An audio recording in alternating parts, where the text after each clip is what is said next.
有時我哋會發現自己喺人際關係度變得小心翼翼，成日睇住人哋嘅面色，試圖成為佢哋期待嘅樣。拜倫，海蒂喺我需要你的愛，呢個係真嘅咩？呢本書入邊提出咗一個好深刻嘅問題，為咗得到人哋嘅認可，你係咪做咗奴隸？呢個問題直指我哋內心最深層嘅恐懼，頹驚唔被愛，驚被拒絕。於是我哋開始好似變色龍咁，不斷調整自己嘅顏色，希望可以融入每一個環境，得到每一個人嘅喜愛。但係咁樣做嘅結果係咩呢？我哋漸漸失去咗自己原本嘅樣，變成咗一個連自己都唔識嘅陌生人。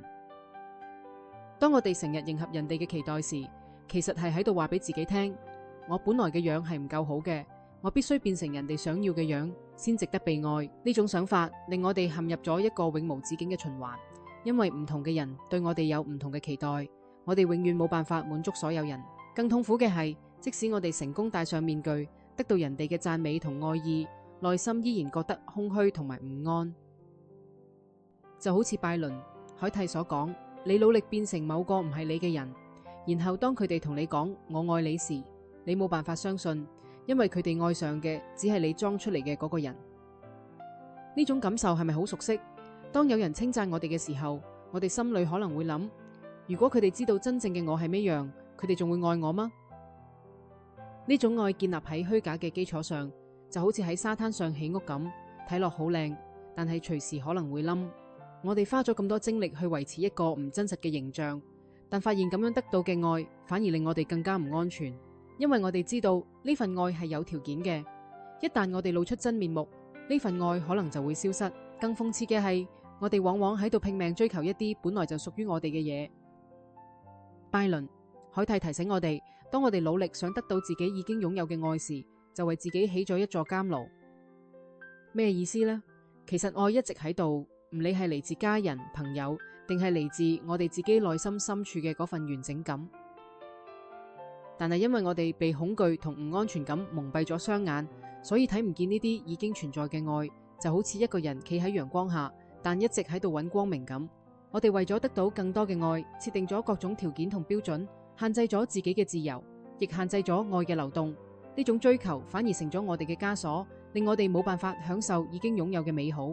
咁我哋應該點樣從呢個循環度解脫出嚟呢？拜倫、海蒂建議我哋學習質疑自己內心嘅信念。當我需要你嘅愛呢個想法出現嘅時候，我哋可以停低問自己，呢個係真嘅咩？呢個簡單嘅問題，但係有驚人嘅力量。當我哋誠實地面對呢個問題時，可能會發現好多我哋認為理所當然嘅想法，其實唔一定係真實嘅。譬如話，我真係需要個個人都愛我咩？如果某個人唔愛我，我嘅世界真係會崩塌咩？當我哋開始質疑呢一啲信念時，就開始咗一個自我探索嘅過程。我哋會發現，好多時係我哋嘅想法令我哋痛苦，而唔係外在嘅情況本身。呢種自我探索可以幫我哋睇清楚咩係真正重要嘅，咩只係我哋心中嘅幻象。當我哋唔再需要透過人哋嘅愛嚟證明自己嘅價值時，一個神奇嘅轉變就開始發生。我哋開始重新連結內在嘅完整性，發現自己本來就係完整嘅，唔需要任何外在嘅嘢嚟填補。呢個並唔意味住我哋唔再需要愛，而係我哋唔再依賴愛嚟定義自己。就好似一個已經食飽嘅人，仍然可以享受美食，但唔會因為冇食物而恐慌。當我哋從匱乏嘅心態轉向豐盛嘅心態時，我哋俾出嘅愛亦變得更加純粹同自由。因為呢份愛唔係出於需要，而係出於我哋內在嘅豐盛。呢種轉變令我哋唔再係愛嘅乞討者，而係愛嘅分享者。最美妙嘅係，當我哋放低對愛嘅執着同需求時，愛就變成咗一種自然嘅流動同分享。呢種狀態下嘅愛唔帶有條件同期待，唔會令我哋變成奴隸，亦唔會令人哋感到壓力。真正嘅愛係自由嘅，佢嚟自於我哋嘅完整性，而唔係我哋嘅匱乏感。呢就好似河水嘅流動，唔係因為缺少咩，而係因為豐盛而自然地流淌。